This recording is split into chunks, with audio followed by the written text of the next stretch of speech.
her. So talking about negative publicity, I don't think it's sustainable. If that's what you want to start your branding on, right?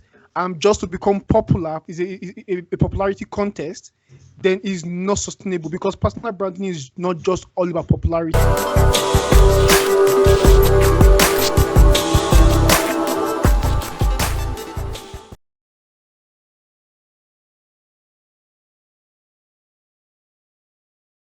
Top of the day to you, wheresoever you are listening to us from. My name is Augustine Osilama Yusuf, and you are welcome to today's conversations. Today, I will be moderating the conversations with my friends Paul, Chukunonso, and Peter. A quick one. Our discussions today are going to be based off of our understanding of what personal branding is. The gentlemen I have with me are people who, in their own right, have their own businesses, and they have platforms that they've been using to reach out and to bless people. So we want to hear from them what they see personal branding to be. A quick one, gentlemen. Welcome. I want us to introduce ourselves quickly, so I will start with Paul. Please, Paul, can we get to meet you, sir? Thank you very much, Augustine. I'm really excited to be here today to have this important conversation. My name is Omozujo Paul Agbogun. I am currently a PhD candidate at the University of Saskatchewan. Thank you. Thank you very much, Omodoji Paul. Peter, button is next is to you. Yeah. Okay, so I'm very excited to be here. Like Austin mentioned, my name is Peter Isesele, and I'm a PhD student at the University of Alberta, and I'm also the founder of GradNest Edu Mentorship Consulting. Thank you very much, Peter. And now, Chukunonso. Yeah. Hi, Augustine. Thank you so much for putting this together and for having me today. My name is Chukwunoso Nwabufo. I currently work in the pharmaceutical industry, and I'm very excited to be here. Thank you, gentlemen. Thank you, Chukunonso. Thank you, ladies and gentlemen. To get started, I will ask the first question. I will be directing that to Peter. Peter, what do you think personal branding is? I just wanted to get that off.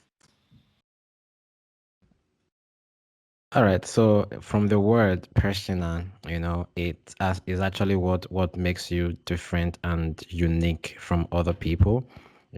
Put yourself out there in the way you want people to perceive you, and just describing yourself out there to people so that wherever you are, when people mention your name, the first thing that come to their mind is actually what you represent. So I would say is personally the way that people see yourself, the way Oh, you, yeah.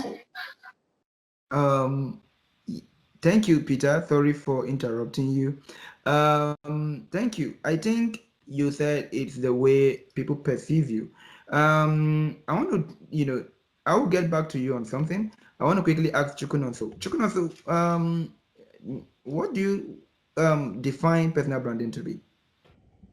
Just like Peter said, I think it's basically trying to bridge the gap in perception between who you think you are and what the general public is thinking about you. Um, Many of the times it comes from the content we put online, it comes from the efforts that we are putting in our relationships with people, be it professional or personal relationship, and trying to make sure that core values that are integral to us, to our existence, is being communicated exactly the way we want it to be communicated. Thank you very much, Chukunonso. Um, Brother Paul, Mr. Paul. I love to call him Brother Paul because he's a brother. Mr. Paul, um, looking at what Chukunonso and Peter have defined personal branding to be, um, how do you see personal branding for the common folk to be? How should the common folk, respond to what personal branding is? Thank you very much, Augustine. I want to say, yes, agree with what Peter and Chukwunonso have said. right now. I agree with what Chukwuemeka and Peter have said so far, and that's correct. So what I would say for how the common folk should say personal branding is, first, you have to identify your value, right? You have to know what your value is, because personal branding is about conscious and intentional projection of your value and your reality, right? So everybody has a value, whether they like it or not. Consciously or unconsciously, you have a value system, right? So everybody should be working one way or the other to project their value system intentionally. Now, whether you do that intentionally or not, people perceive you. So you have to be intentional about how you want people to perceive you. That's why I agree with what Chukun also said about bridging the gap of perception, right? So you want to be intentional about how people perceive you. Just quickly, Brian Tracy talked about personal branding as being a promise, So if I talk about going for coffee right now in Canada, we think of Tim Hortons, Starbucks, because we know when we go there, we'll definitely get coffee from them. That's a promise that they'll give us coffee anytime we go there for coffee. So everybody should be able to project their value system intentionally. So the common man, every day in your everyday life, in person or online, you should be intentional in projecting what your value system is. Yeah. Thank you very much, Omodoji Paul. While you were speaking, I think I kind of caught a glimpse of Peter and Chukun also nodding their heads in agreement to what you said. So I'm going to come back to Peter. I remember you started off the show for us by defining what personal branding is. You were also in line with what Chukun also said. Creating the perception around who you really are. I think I picked that from what you said. So I want to say this. I wanted to ask this. How does an individual working with a firm, who works with a company that have a brand statement already, how do you create a personal brand within a brand? Looking at it, most of our everyday folks, are people who work the 9 to 5. How do you expect them to create a brand within such a system? Okay. So I would say, there is no, straightforward or, like a laid down principle. This is exactly how it ought to be.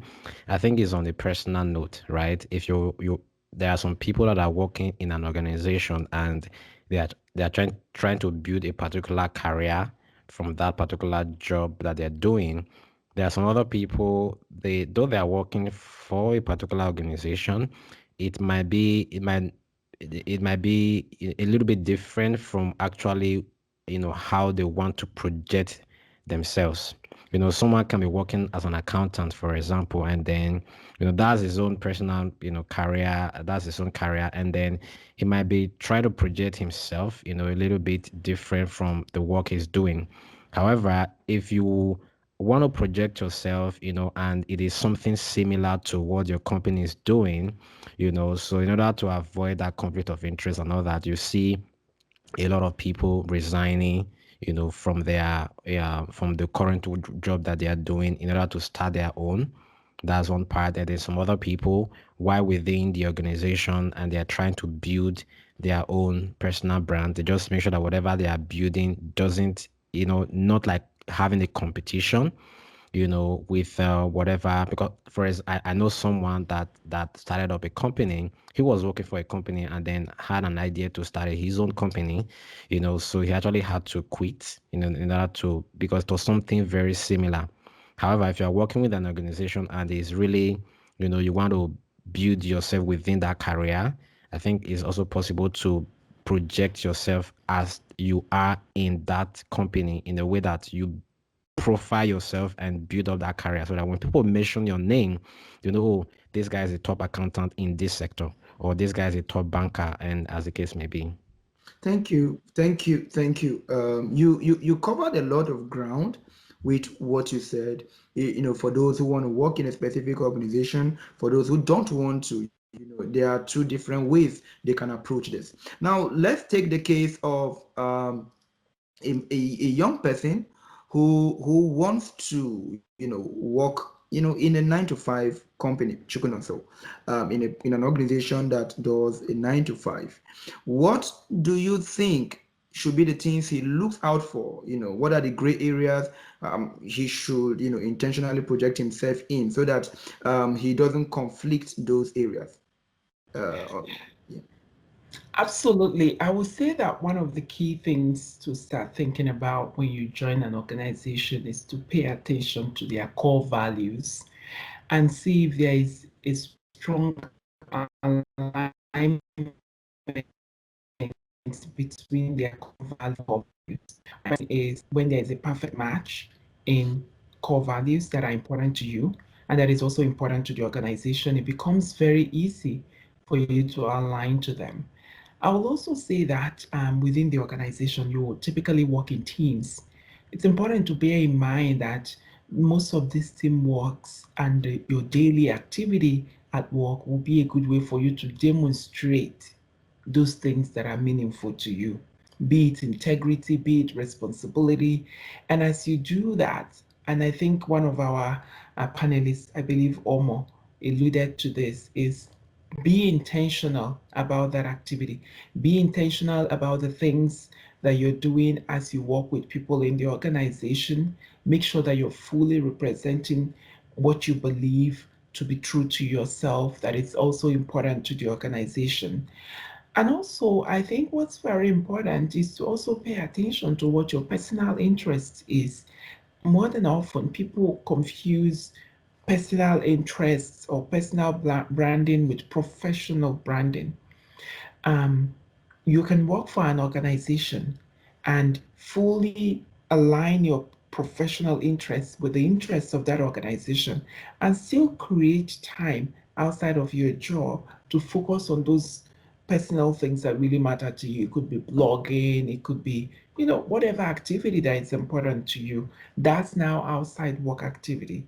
But within the framework of the organization, you want to define, find a strong alignment between your core values and the organization's core value, and see every activity that you do every day while on that job as a way of you demonstrating what is clear to you. Augustine, what I find to be really important is clarification. When you're new to organization, people haven't worked with you, there will be a lot that they would have to go through, to understand how you function, how you do things. Be intentional with clarifying every step you make, communicating effectively, and making sure that people are understanding what you're doing. I think the greatest hurdle with this professional and personal branding is trying to bridge the gap all the time, doing the very best you can do to see that the intention behind what you're doing is clear to the people you work with. And Um, again, this isn't really going to be a straightforward process. There will be mistakes. You will misunderstand other people. People will misunderstand you. But again, that's also part of the process of branding yourself. How you handle the situation when those misunderstandings come up is part of the branding too. you covered a lot of things there too, Chikunoso. Thank you very much. Thank you. So viewers and listeners, you've heard it. You will need to be intentional about what you want before you set out to join an organization. Check if their company policies align with what you believe in. This is for the people who work the 9 to 5. And you want to keep your job.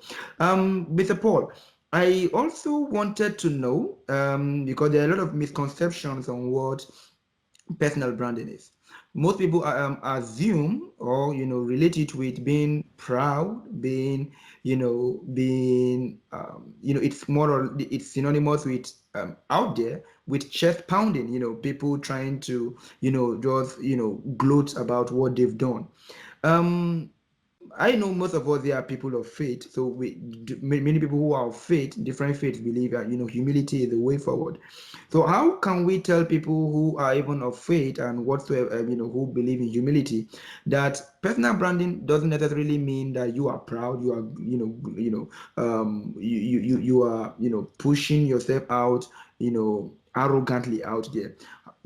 How do we communicate this to them? Yeah, thank you, Augustine.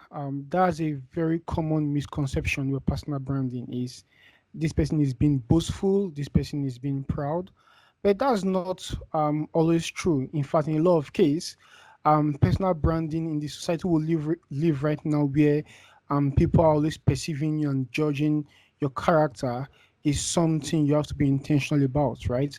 Where you talked about having a value system, right? And I mentioned earlier that whether you actually are intentional about projecting yourself or you are not, people perceive you one way or the other,